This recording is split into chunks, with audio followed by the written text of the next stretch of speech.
Well, this is a nice locale. If you're going to have a big meeting on climate change, Doha, Qatar, today, or Qatar, I think they call it Qatar, don't they? Yeah. Anyway, the UN is pushing for rich countries to pay for a $100 billion green climate fund to help poor nations fight global warming. Mijin Cha says it's a good idea. She joins us right now. Why is it a good idea? Well, I think it's a good idea for several reasons. One is that we have a shared responsibility. All governments, businesses, and individuals have to work together to fight this problem. And the U.S., as one of the world's wealthiest countries, has a responsibility to help poor countries adapt to climate change. What if it's not all man-made? You know what I'm saying? Like, what if this is, we've had others on here who've talked about weather cycles, storm cycles, weather patterns that come over decades, over a century, and that we're addressing a problem and an expensive issue to address needlessly. Well, you know what will be more expensive is if we don't do anything at all. It really is in our economic interest to start mitigating do what we can to stop the worst impacts of climate change from happening and to help poor countries adapt to the climate changes that are occurring now. I mean, if you look at the damage... But then you're pegging them to man doing it, right? It's man that's made this climate change the real threat. It is. Climate change is occurring, yes. Okay, I don't doubt climate change is occurring. I agree with that. I'm just wondering whether we can peg it on man and exclusively then zap richer countries to pay for correcting a problem for which they might not be responsible. Well, I'm not sure that link is necessary for what... Yeah, don't you think it is? Well, no. If you're going to give me a ticket for speeding, I sure as hell better have been speeding, right? Well, it's more like it's in your interest to wear a seatbelt whether or not you're speeding. So it's in our interest to help countries adapt to climate change, whether or not, which it is man-made, and the U.S. is a leading emissions emitter of greenhouse gases. But when we had emissions growing in the 60s, when you didn't have factories and environmental standards, and it was still going at a breakneck pace, what has changed post all these corrections that supposedly address this, and it's still running amok? Maybe it goes beyond man. Well, I would argue that we haven't made the corrections that we need to actually stop the worst impacts of climate change from happening. But we have a slow global recovery going on. In parts of Europe, there's no recovery. They're borderline depression. How can they afford this at this time? Isn't the threat of a worse global recession trumping your climate change fears right now? Well, no, because we're worried about a fiscal cliff, but if we don't do anything, several countries will face a climate fiscal cliff. Well, what happens? What's the worst case scenario? The worst case scenario?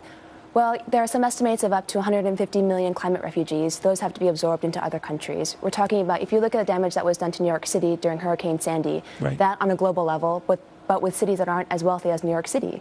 So the economic damages that will occur are enormous, not to mention there'll be increased geopolitical distress because of wars over water resources. The impacts are going to be really bad. So when we had in the 1950s and mid-60s violent storms that were running at 5 times the rate and severity that they are today, what was back then? What was happening back then? Well, you know, in the last year, New York City has had 2 100-year storms in just 1 year. So the weather is becoming more extreme. But if I'm a chart guy, I follow the market, I'm a chart. And if I were to do this chart in the 50s and 60s, boom, boom, boom, boom, boom, boom, boom. All right, and now I look at these storms. You're quite right, we've had a couple of bad storms. But are you equating that with something we caused or part of a weather pattern that you're now forcing companies, richer nations, many of them could ill afford this, we're just getting on our feet now in the United States, right, to fix a problem that might not be fixable with man-made solutions? Well, as I said, it is a shared responsibility, and all businesses, governments, and individuals have to work together to solve this problem. Okay, but I share your view, but everyone is responsible. You know, factories shouldn't be dirtying our water.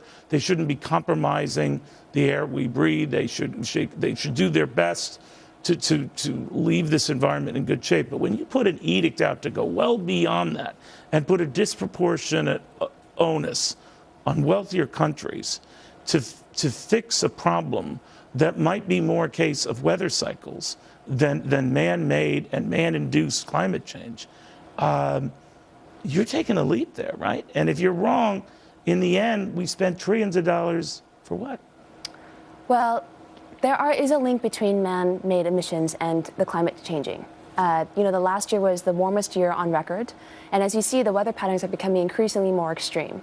So there is a distinct link between man-made emissions and climate change. Have you seen this special Ken Burns put together in the Dust Bowl?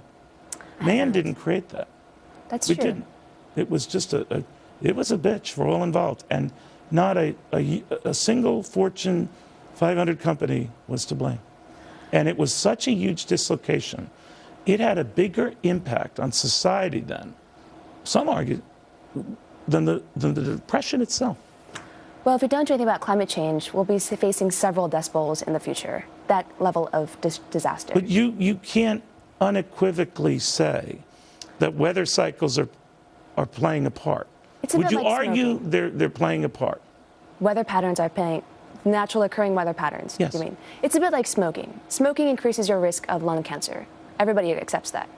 But all these weather patterns, if they're a fraction of what they were 50 years ago, severe storms, record hurricanes, damaging hurricanes, if they're not what they were back then what are you doing now? But climate change is making all of that worse. So these But I naturally just said occurring it's weather not, patterns. right? But it is. But, okay, I guess we could say, this paper is a Maserati, but I'm just saying that are we really addressing the problem, or are we ignoring what could be a cyclical event beyond man's ability to correct? Are you asking, are we really addressing the problem by helping poor countries adapt to climate change? Then the answer is yes. Because But would it be incumbent on richer, wealthier nations to all share standards, how you can run productive factories without destroying waters, without polluting our air? Is there a big difference then on guiding to what are efficient and environmentally friendly companies rather than an edict, a tax, climate tax, whatever you want to call it, that could be far more damaging to both the giver and that given alike? Well, there is no tax currently in being discussed. What we're talking about is providing support for poor Well, it countries. would be a tax, right? It would be a climate tax, really. No, it wouldn't. So what do you call this money being raised? The money being raised is money that we have already promised to give to this global climate fund. So, But if you're paying that money, it's more money than you're paying now. So if it's not a more tax, money what is it? A than dessert? we're paying now. It's part of our shared responsibility. We, as the world's richest nation, have this responsibility. You don't to call help that a poor- tax? It's not a tax. No. What is it? It's a shared responsibility. It's not. If you force me to give you money, I don't have to call it a tax, but it sure as hell going to feel like a tax, right? But you're actually giving me the money. I'm not forcing you to give me the money because it's in our shared interest that I make these changes. You try telling that to wealthier nations it's in their interest to cough up some more money. Absolutely, it's in our economic interest. And you think they'll just ride along with it and say, well, she's absolutely right. If they were smart, they would. Because if we don't do anything, it will impact all of us. It's a global problem. The manifestations of it will be Then global. what do you say 10 years from now? You're still a young woman. I'll be long retired. That's what many people hope here. But 10 years from now, and it hasn't done squat. And you say, oh, my God, we got this all wrong. But it won't, because the investment will be worth it will well pay off from what we invest. Without these countries adapting to climate change, it will cause an economic crisis that will be far more than what we've already come out of our recession from. Okay. Well, we can respectfully disagree, but never disagreeably. Mijin, very good to have you. Thank you. Thank you very much. Well, Grover won't roll over. More